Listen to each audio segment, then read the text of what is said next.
ప్రాజెక్టులు కేంద్రానికి అప్పగిస్తారా అని బీఆర్ఎస్ ప్రశ్నిస్తే అలాంటిదేమీ లేదని వివరణ ఇచ్చింది కాంగ్రెస్ ప్రభుత్వం. అసలు కృష్ణా జలాలపై గతంలో జరిగిన ఒప్పందంలో సంతకం పెట్టింది మీరే కదా అని గులాబీ పార్టీకి కౌంటర్ ఇచ్చింది బీజేపీ.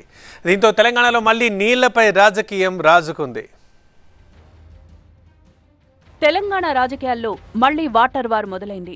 కృష్ణానదిపై ఉన్న ఉమ్మడి ప్రాజెక్టులను కేఆర్ఎంబీకి అప్పగించేందుకు తెలంగాణ ప్రభుత్వం ఒప్పుకుందన్న హరీష్ రావు వ్యాఖ్యలు పొలిటికల్ హీట్ పెంచాయి. నదీ జలాల పంపిణీ జరగాల్సినటువంటి అవసరం ఉంది. ఇప్పుడు మేము చెప్పినటువంటి ఇష్యూస్ అన్నిటి మీద కూడా ఒక క్లారిటీ రావాల్సిన అవసరం ఉంది.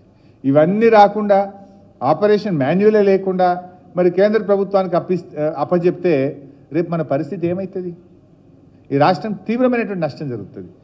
కేంద్రం నుంచి అలాంటి ప్రతిపాదన వచ్చింది కానీ తామందుకు ఒప్పుకోలేదని తెలంగాణ ప్రభుత్వం వివరణ ఇచ్చింది. దీనిపై అనవసరంగా రాద్ధాంతం చేస్తున్నారని మంత్రి ఉత్తమ్ కుమార్ రెడ్డి మండిపడ్డారు. త్వరలోనే కృష్ణా జలాల అంశాన్ని శాసనసభలో చర్చకు పెట్టబోతున్నామని తెలిపారు. ఈ రోజున్న కాంగ్రెస్ ప్రభుత్వం Krishna river water management board కి కృష్ణా మీద ప్రాజెక్టులు ఇస్తామని చెప్పలేదు. ఇటువంటి బాతోని మేమేమి హామీ ఇవ్వలేదు. ఈ విషయం మొత్తం కూడా గతంలో ఏం జరిగింది, ఇప్పుడేం జరుగుతున్న విషయం శాసనసభలో చర్చకు పెట్టబోతున్నాము. మరోవైపు ఈ వ్యవహారంలో బీఆర్ఎస్ కు బీజేపీ కౌంటర్ ఇచ్చింది. గతంలో కృష్ణానది జలాలకు సంబంధించి జరిగిన ఒప్పందంపై కేసీఆర్ సంతకం చేశారని, అప్పుడు హరీష్ రావు ఇరిగేషన్ మంత్రిగా ఉన్నారని బీజేపీ మాజీ ఎమ్మెల్యే రఘునందన్ రావు అన్నారు. కృష్ణా జలాల మీద చంద్రశేఖరరావు గారు సంతకం పెట్టినప్పుడు నీటిపారుదల శాఖ మంత్రి ఎవరు? హరీష్ రావు గారు.